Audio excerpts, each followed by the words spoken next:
애청자 여러분, 전에도 말씀을 드렸습니다마는 혹시 설용수 TV를 애청하고 싶으시면 유튜브에 들어오셔서 설용수를 치면 매주 수요일 날을 전후해서 나갑니다.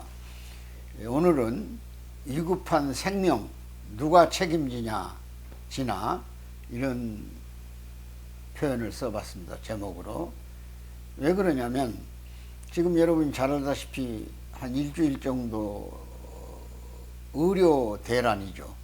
소위 정부하고 소위 전공의들을 대변하는 의사협회가 맞대결을 펼치면서 생명에 대한 관심은 멀리 소위 선반에 올려놓고 서로 기싸움을 벌이면서 죽기 살기의 용어투쟁, 소위 용과 호랑이가 전쟁하는 것 같은 그런 분위기를 연출하고 있습니다.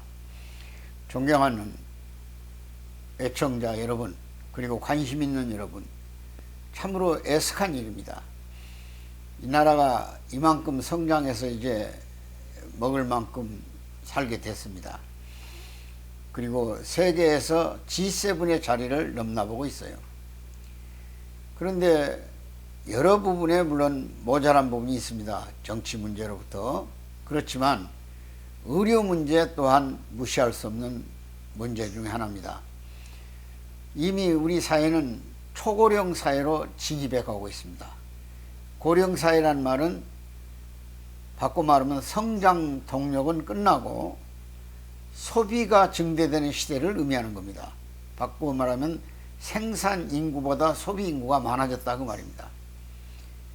인구는 점점 줄어들어서 지방은 이미 소멸지역이 늘어나고 인구 전문학자들이 하면 2080년경에 대한민국은 지구상에 사라질 위험이 있다고 하는 것을 지적하고 있습니다.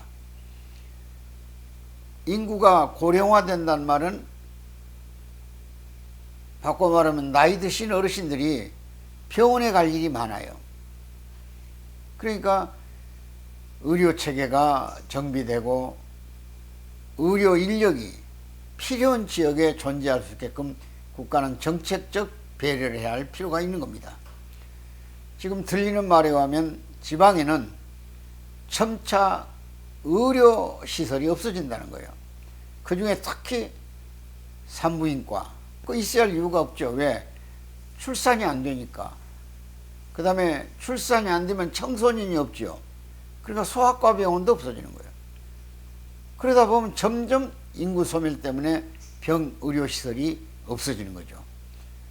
그러나 이 정부가 해야 할 일은 뭡니까? 사람이 한 사람만 살아도 거기에 필요한 부대시설들, 전력 공급이라든지 전화통신이라든지 의료시설이라든지 교육시설이라든지 이런 문화시설, 이것도 따라가야만 그 지역에 사는 사람이 보람을 갖고 그 지역을 또 지켜나갈 거 아닙니까?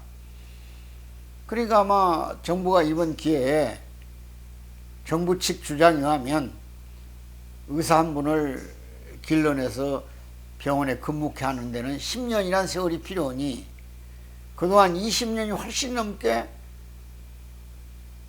의대생들을, 의학을 공부하는 학생들을 증원하지 못했다는 거예요. 그래서 우리나라는 OECD 국가 중에서 인구 대비 의사가 모자라는 국가에 해당돼요. 그 대신 의사들은 그들이 노고를 많이 하겠지만, 수고를 많이 하겠지만 아마 우리나라 소득층에서는 최고의 대우를 받고 소득을 올리는 사람으로 되어 있습니다. 변호사보다도 오히려 의사가 훨씬 더 수입이 높다는 거예요. 그런데 의사들은 어떤 의사든지 정부가 발표한 2,000명의 학생 증원을 결사 반대하고 있는 겁니다. 오늘 이 전문성이 없는 이 사람이 이 문제를 논의하는 것은 국민의 상식선에서 해결해 나가야 할 거 아니냐. 그리고 타협을 하라. 타협해서 서로 물러나는 지혜를 가지면 안 될 일이 뭐 있습니까? 의사협회가 주장하는 이론에 의하면 의협하고 상의도 없이 학생 증원을 정부 일방적으로 늘렸다느니, 또 의사들을 겁박준다느냐는 뭐 오늘부터 사법 처리에 들어간다니까 면허 정지를 하고, 또 의협은 절대로 굴복하지 않겠다고 전문의까지 지금 한 1만여 명의 인력이 병원을 빠져나가서, 더군다나 5대 병원, 빅5라고는 서울대병원, 아산병원, 삼성병원 이런 병원들 전공의 전문의가 나가버리면 대부분 큰 수술은 그런 병원에서 이루어지지 않습니까? 생명은 어디다 담보를 합니까? 생명이 천상천하의 유아독조인데 가장 귀한 건데, 그 생명을 볼모로 해가지고 정부하고 의협이 소위 치킨 게임, 물러나지 않은 게임을 하고 있으니, 그 환자들의 보호자나 자식의 병을 걱정하는 부모, 부모의 병을 걱정하는 자식들의 입장을 한번 돌아가 보라는 거예요. 과연 의사들이 환자의 곁을 떠났다면 과연 그를 의사라고 할 수 있는가? 흰 가운을 벗어버리겠다는 거예요. 그 히포크라테스의 정신을 망가하고 의사들이 환자 곁을 떠나버렸어요. 지금. 거기 또 의대생들도 동맹휴업을 하고 있어요. 그런데 또 아이러니하게도 지난 4일까지 의대생 2,000명을 증원할 테니까 각 학교별로 필요한 인력을 문교부에 문화공보부인가요? 거기에 신청하라 그랬더니 통계에 의하면은 2,000명이 훨씬 넘는다는 거야.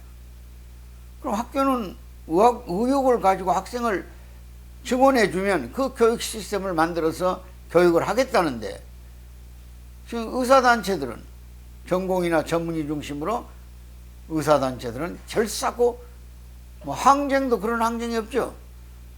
아주 흰 가운을 벗어버릴 각오가 되어 있다. 우린 절대 승복하지 않는다. 이렇게 버티고 있습니다. 참으로 심각한 문제가 아닐 수 없습니다. 존경하는 전공의 전문의 여러분, 지금 정부는 5대 과제를 제시하고 있어요. 첫째가 아까도 서두에서 말씀드린 대로 우리나라가 고령사회를 넘어가면서 이 병 환자는 늘어나는데 의사가 모자란다는 거예요. 그러니까 의사들은 과로하기도 하고 또 불필요한 의학에 대한 마찰을 일으키죠. 의료행위에 대한 마찰이죠. 그래가지고 환자하고 의사 사이에 여러 가지 논쟁들이 일어납니다. 또 사법권들이 생겨나고, 그래서 의사 한 명이 10년 걸리니까 지금부터 증원을 해서 25년 학기부터 시작을 해도 35년 정도 가면 의사가 최소한도 1만 명 이상 증원이 돼가지고 우리 의료 대란을 막을 수 있는 길이 열리니까 2,000명의 인력은 최종적으로 검토한 정부가 과학적 데이터에서 만드는 인력이니까 거기에 대해서는 의협, 의사단체들이 이렇다 저렇다 말할 자격이 없고 해서는 안 된다, 이렇게 주장을 하고 있는 겁니다. 그걸 좀 더 구체적으로 얘기하면 정부는 지역 의료 인력을 보강해 가지고 지역에 의사가 없는, 병원이 없는 그런 시설을 보완하겠다. 그런, 바꿔 말하면 의료 안전망 구축을 위해서 인력이 필요하다, 그런 얘기입니다. 그 대가로 의사들이 지금까지 정부에 대해 요구하고 불만을 많이 가졌던 의료사고, 또 의사들에 대한 보상 체계, 의사들의 그 격차가 심하지 않습니까? 농촌 같은 데 의사가 가서 환자가 없는데 무슨 소득이 있어가지고 정부가 뒷받침해 준다는 보장이 없는데 거기 가서 무슨 군대 생활도 아니고 지낼 수 있겠어요? 거기에 대한 보상을 충분히 할 수 있는 대책을 세우겠다는 거예요, 정부가. 응? 그렇게 공정한 보상 체계를 세워서 의료사고를 나지 않도록 안전망을 구축해 주겠다고 정부는 주장을 합니다. 또 그렇게 해갈 겁니다, 앞으로. 뒷받침되지 않고 해야 되겠어요? 얼마 전에 보도를 보니까 속초에서 산부인과 의사 하나를 구하는데 연봉 4억을 준다고 해도 지원생이 없다는 겁니다. 그 말은 바꿔 말하면 모든 돈이 수도권에 있으니 수도권에다 병원을 차리고 앉았으면 소득이 그보다 높은 모양이죠. 이후에 어쨌든 정부의 주장이나 전공의 전문의들의 주장은 서로 대치됩니다. 이렇게 2,000명씩이나 사람을 늘려서 그 수요를 어떻게 앞으로 현장에 배치할 거며, 또 의사들이 남아 돌아가면 당연히 소득이 줄어들겠죠. 그래서 소위 지금까지 누리던 의사들의 기득권적 그 보상, 임금 체계가 무너질 수 있다, 그런 얘기야. 이걸 우리는 흔히 집단이기주의라고 합니다. 의사는 중요한 역할을 합니다. 국가 안보로부터 시작해서 정말로 의료가 필요하죠. 죽음 앞에서 감당할 수 없지 않습니까? 일반인 누구나. 그런데도 불구하고 의사 없는 지역이 실제로 있으니까 서울의 대학병원으로 몰려드는 거예요. 우리 국민의 의식도 좀 바뀌긴 바뀌어야 됩니다. 지방 의사들도 훌륭한 의사가 얼마든 있어요. 근데 무조건 큰 병원에 가야 된다. 비용이 많이 들죠. 그렇지만 생명이 귀하기 때문에 큰 병원을 찾는 거예요. 이걸 평준화시켜가지고 우리 국민들이 안전하게 건강을 관리하고 의료 시스템을 제공받을 수 있는 국가가 될 때 비로소는 선진화된 사회, 선진국이라고 할 수 있는 겁니다. 우리나라의 의료 체계, 바꿔 말하면 의료에 대한 국민 건강이죠. 국민 예방 건강이라든지 또 병의원들이 치료를 잘 해줘서 우리나라 사람들의 평균 수명이 늘어나기도 하고, 그 보험 때문에, 국민 건강보험 때문에 세계가 부러운 나라 중에 하나예요. 근데 이런 대책을 세우는 장기적 안목은 정부의 정책이 제시되는 데서부터 출발하는 거예요.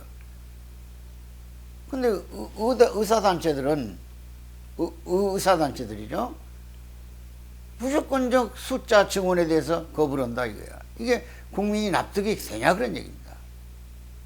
그러나 일상적으로 지금까지 뭐 법위에 민법이란 게 또 하나 있다는, 민법, 바람을 일으키는 소위 저항하는 정신, 그 땡깡을 놓으면은 어떤 법도 뭐 환경단체나 인권단체나 시민단체들이 어떤 일을 걸고 막 여의도 광장을 누비고 광화문 광장을 누비면 정치인들이 꼼짝 못 하잖아요. 다수기 그 표를 잃을까 봐서. 그러니까 지금 의협단체들도 결과적으로 이런 저항을 통해서 소위 정부를 길을 들이겠다 그런 얘기예요. 우리하고 상의해서 해라. 우리 말 안 듣고는 어느 것도 못 고친다. 이게 지금 20여 년 동안 학생 증원을 못하는 큰 이유 중 하나가 된 거 아닙니까? 근데 이번 윤석열 정부가 과감하게 의료 개혁을 하겠다. 마치 국민연금개혁이라든지 교육개혁이라든지 여러 가지 계획이 있지 않습니까? 노동개혁이라든지. 그런데 의료개혁을 하겠다. 이렇게 칼을 빼던 데까지는 좋았습니다. 그러나 문자 그대로 개혁은 가죽을 벗기는 아픔이 있는 거 아닙니까? 일단 길들여진 정치사회 풍토에서 다수라는 힘을 배경으로 밀어붙이면 국민의 건강을 담보가 되면 꼼짝 못 하잖아요. 그러니까 정부가 물러날 것이다. 이렇게 지금 아마 그 사람들도 계산할 수 있습니다. 그러나 이 문제를 강대강으로 맞서진 말아달라는 거예요. 얼마든지 타협의 길이 있어요. 정원수 조정을 해요. 2,000명까지 하지 말고 500명을 양보하고 다음에 또 이어가고, 그쪽도 체면을 세워줘야 하잖아요. 그리고 그 사람도 깨달을 수 있도록 기회를 또 주고, 무조건 사법 처리가 가장 중요한 무기가 아니에요. 오늘 저는 흥분된 마음으로 국민 상식선에서 문제를 해결해라. 그러기 위해서 양방이 서로 양보해라. 저체 의사는 어떤 요소는 환자 곁을 떠나서는 의사가 아닙니다. 흰 가운을 입고 다시 되돌아오라 그래요. 그리고 정보고 물밑 협상을 통해서든 당신들이 그렇게 못마땅하면 대학 정원 수를 좀 줄여요. 그걸 요구해봐요. 여론에 호소하고 국민에 호소하고 또 정부도 원칙을 세워놓고 그걸 강제로 밀어붙이지 말고 한 걸음 물러나요. 500명 정도 정원을 조정하면 어떻게 안 됩니까? 그 다음에 또 늘려가면 되는 거 아닙니까? 그렇게 해서 지금 이 선거를 막판에 놓고 정치적으로 저울질 하지 말라는 거예요. 국민 생명이 가장 위급해요. 그래서 오늘은 여러분들에게 제발 국민 생명을 담보로 정부와 의사단체가 결코 맞싸움을 벌려서는 안 된다는 겁니다. 좀 더 너그러운 마음으로 민족의 장래, 국가의 장래, 정말 가장 귀한 것은 천상천하 유아독존인 생명이에요. 모든 종교가 궁극적으로 생명의 가치를 얘기하고 있지 않습니까? 목숨을 잃으면 무엇에 유익하려고 그러고 있지 않습니까? 목숨을 잃어가고 있어요. 지금 수백 건들이 지금 의사가 없음으로써 수술이 지연되고 환자가 죽어가고 출산이 위협을 받고 암 환자가 몸부림을 치고 있어요. 부디 의사들은 돌아오십시오. 환자 옆에 있을 때 의사입니다. 가운을 다시 입고 돌아오십시오. 그리고 국가는 숫자 조정을 하십시오. 좀 모자라도 괜찮아요. 단계적으로 하세요. 그렇게 해서 국민을 안정시키고 생명이 담보되는 그런 참 선진국답지 않는 그런 행위는 일체 중지되기를 바라는 마음으로 오늘 국민께 그리고 의사단체에 호소드리면서 또 정부가 적절하게 그 타협의 능력이 없으면 타협의 능력을 좀 개발해요. 리더십을 발휘해요. 리더십은 함께 공생해 가는 겁니다. 독주해서는 안 돼요. 민주주의 국가에서 양보의 미덕이 있어야 돼요. 이런 정치적 자세를 가지고 미래를 설계해가는 위대한 대한민국이 거듭나기를 기대하면서 오늘 의료에 대한 얘기를 말씀드렸습니다. 위급한 생명 누가 책임지냐 이런 얘기로 오늘 마무리를 지려고 합니다. 대단히 감사합니다.